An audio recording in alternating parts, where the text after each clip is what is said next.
everybody, what is going on? I am Maximus Rex and this is Big Baby Reviews. Today is JAE LEE Tuesday, so we're looking at the next issue of his run on Namor the Submariner. This is issue number 32, cover dated November 1992. So right off the bat, JAE LEE just seems to be getting busier, and by that I mean his art looks more and more like Simon Bisley, becomes more Simon Bisley-esque. Many different ways of saying that, but let's just point out some stuff more specifically. So the rougher kind of aesthetic overall is definitely very Bill Sienkiewicz / a little bit of Simon Bisley. But specifically, the way he's rendering, the hatching around here on the pecs, the way he's throwing dark shadows on the arm, but then breaking the shadows up with the veins, right? And the highlight of the veins kind of creating that light through the shadow over here. Just in the little bit of like the doubled up line work down here from Simon Bisley. See this, like, drawing the same line kind of twice real quick, probably. This is pretty quick inking here. This little section here, I know I'm getting very specific, but definitely some Simon Bisley lines, and those are the type of lines that actually Keith Giffen looked to when he started kind of aping Simon Bisley's style a little bit when he was doing Lobo Infanticide, which was like kind of the second Lobo miniseries after the third one after Lobo 2, right? Is where Simon Bisley kind of did the first 3 issues and then fucked off or something. But those are the type of lines that originally Keith Giffen on Lobo Infanticide was trying to recreate and give us kind of a Simon Bisley look. And then eventually that morphed into, near the end of that miniseries, what would become the look that he did on Trencher. Now I'm getting away from JAE LEE for a bit, but Trencher is one of my favorite. The art on that completely blew me away as a kid. I didn't know if I liked it or hated it at first, but I eventually learned to understand that it was freaking amazing. So check out Trencher if you don't know about it. If you do know about it, but you've never checked out Lobo Infanticide, I definitely recommend you go do that. At some point, I'll be getting to Keith Giffen. I've got some Keith Giffen stuff from many different periods, trying to build a bigger backlog on him to do review videos, because he is one of my favorite artists, and he has many style changes and was around for, I don't know how many decades, like 4 or 5, 70s, 80s, 90s, 10s, like 6 decades of comics from Keith Giffen. Excuse me. And he's got... like I said, so many different artistic periods where he's kind of emulating this artist or that artist. I'll get into that when I do my Keith Giffen reviews at some point. But suffice to say that, again, just that little bit there is, JAE LEE saw the same kind of things that Keith Giffen was seeing. I love the way, like the knuckle, he just actually goes in there and draws like a rough circle for it. I think that looks really cool. And this kind of, he'll go back and add this rough kind of thick contour line. He's got it on the fingers here, this kind of rough, quickly drawn line for his armbands, I guess, gauntlets. All that looks great. The way he draws, even the hand closed up, and the body language or the movement on this hand here is very Simon Bisley as well. And we've got Doom without his mask, so obviously we're not going to show too much of that face, because it's, I mean, even today it's still kind of a mystery. I just reviewed Fantastic 410, right, where he takes it off for the first time, I guess. You just see the top of his head, and it's almost Darth Vader-ish, like he was burned or something. And I mean, this is kind of consistent with that, but if anyone has an actual good look at Doom, I'd like to see it. I know I've seen the Jack Kirby drawing where Doom's taking his mask off, and like I said, you realize his face. He's, fairly handsome guy with a little scar. But is it John Byrne who actually revealed that like his face is all burned and mangled from, I think I remember that sequence from him putting the mask on while it was still hot, which is kind of stupid, right? I mean, if Doom is that smart, why would he burn his own face putting the mask on? Anyways, let's get into the comic.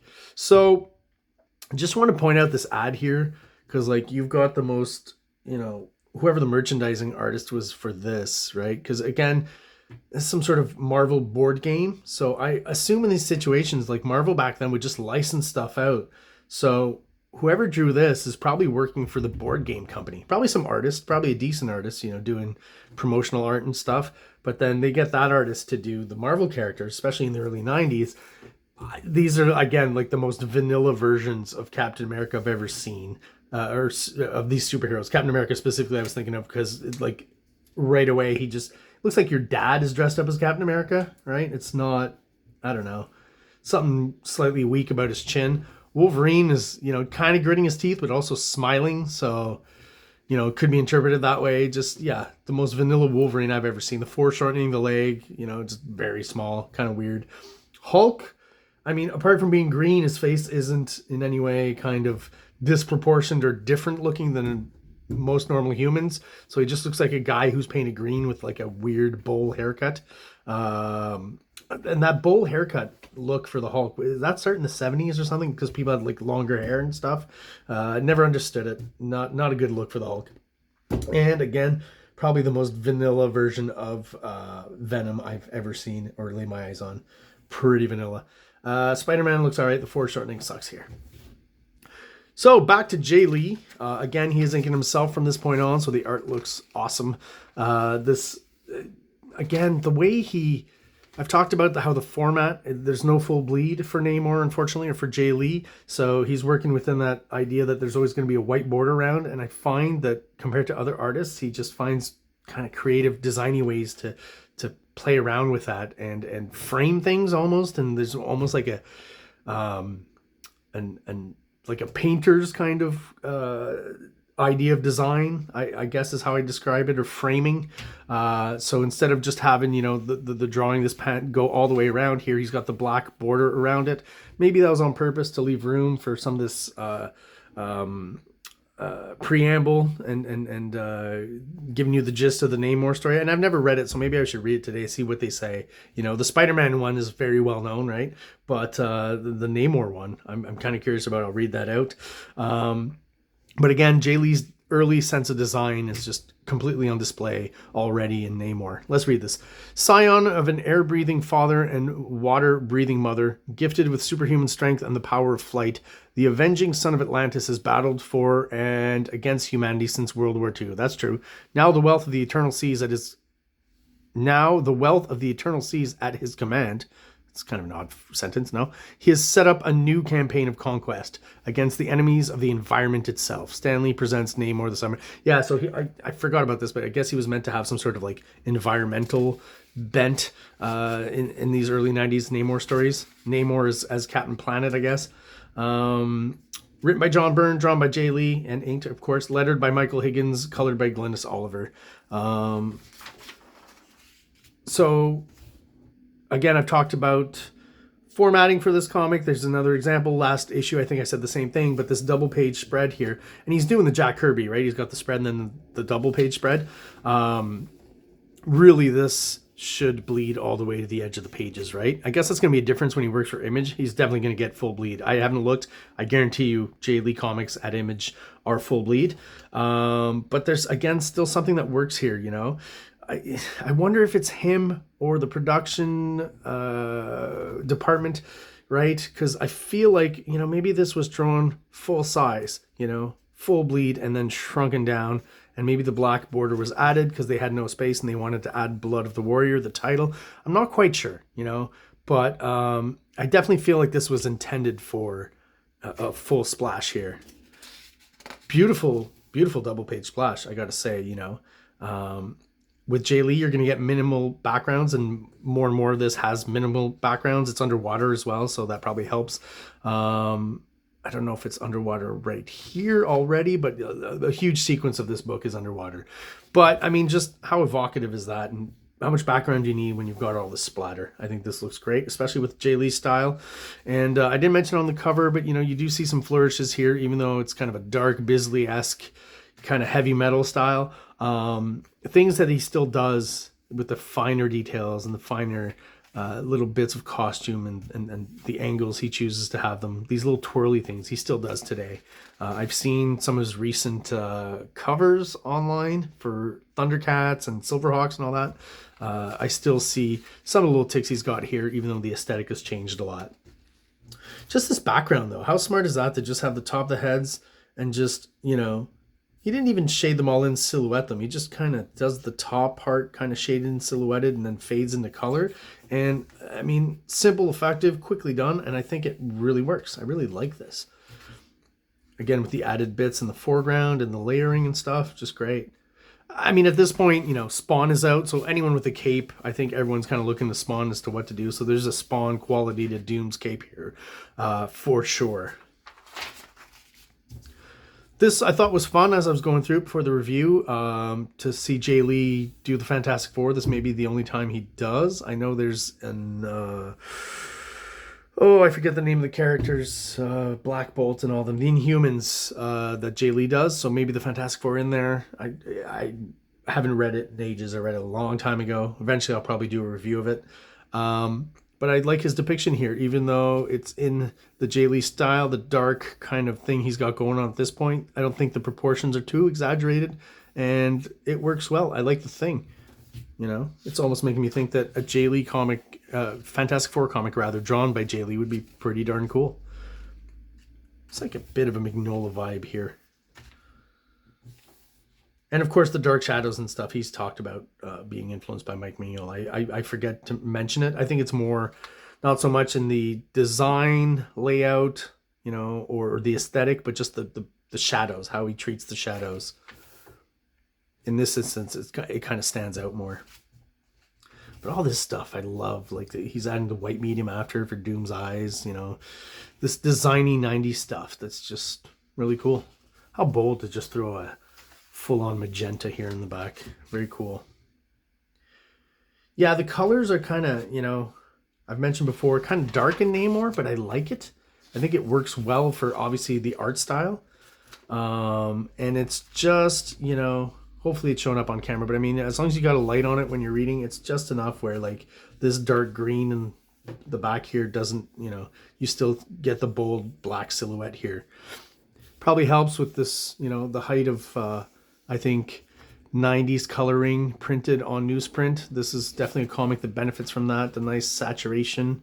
The black is almost black, but not quite. Still softened a little bit. Pretty bold. All of this, I mean, this whole page is Simon Bisley, no? I've talked about before how this could be in Lobo.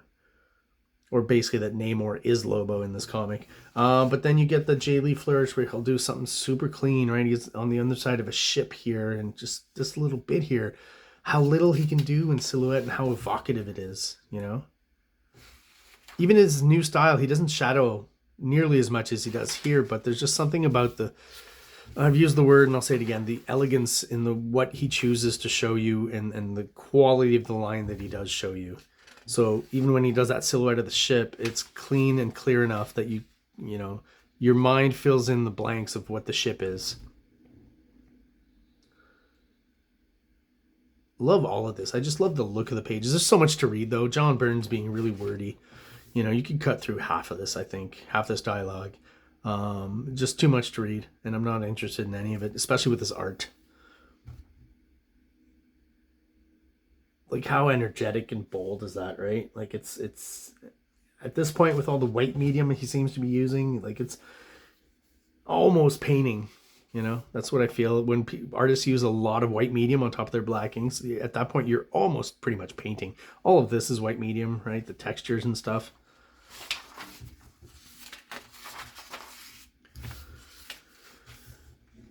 So the rest is basically just, yeah, fight sequence between Doom and Namor, which is pretty cool all around. I feel maybe here the murky colors don't help it much. You know, here it works because you get the burst of yellow with the light and the emanation, the energy. That looks cool. Up here, it's a little murky. This ship looks great. Not much detail to go on. Mostly just a silhouette like a lot of his stuff. But then, you know, those bits of light, you know, just give you enough to give you an evocative ship.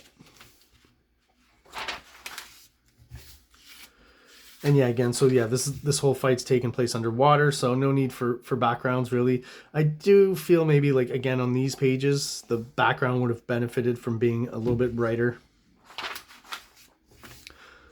Another double page spread. Don't know if it's necessary for this particular shot. Pretty cool, but I feel like this is maybe a deadline thing where, you know, you turn what could be one fairly big panel on a page into a double page spread. And I mean, going for maximum effect in the art, so a lot of kind of what's the word I'm looking for? Like movement, even when he's applying. I don't think he's, you know, going down and inking very finely and precisely like a Scott Williams or something. I think he's, you know, just really working at it. The white medium, once again, added on top.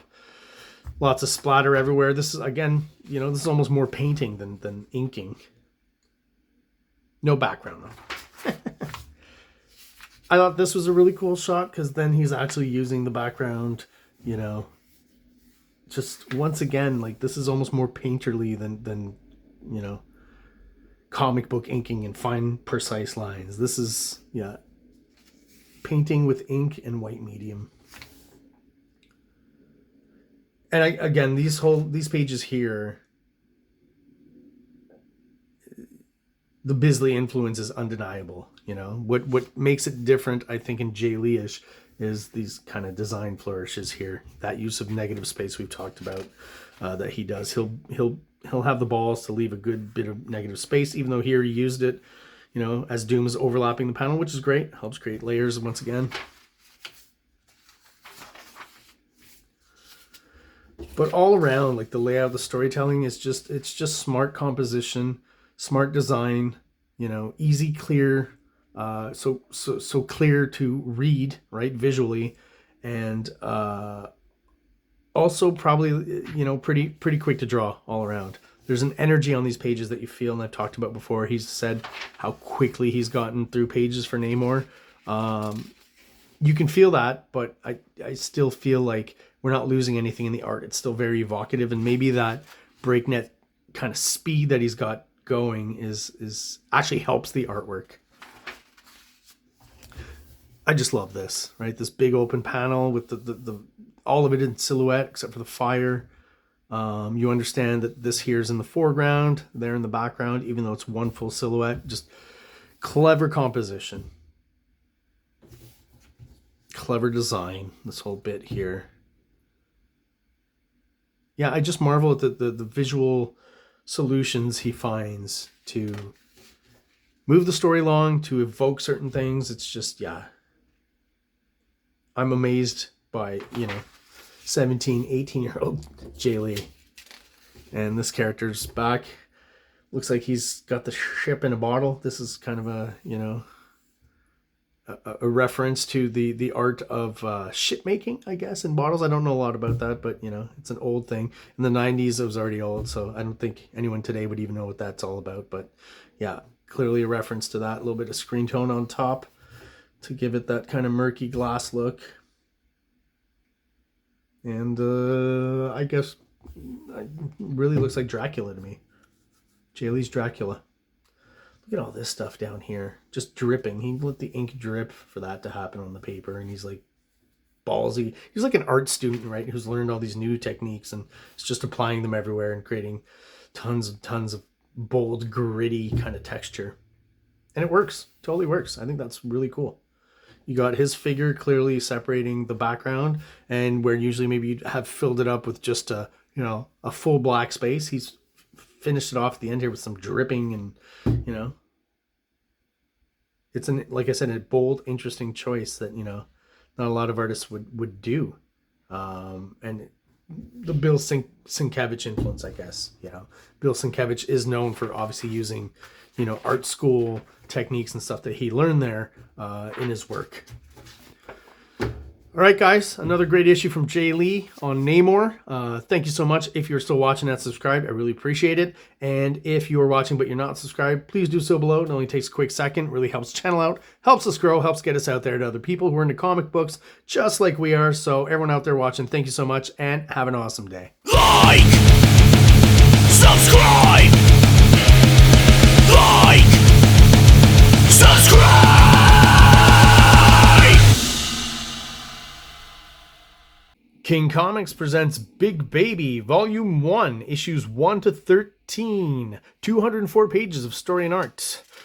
King Comics also presents Star Crasher one-shot, 32 pages, cosmic sci-fi surrealist adventure.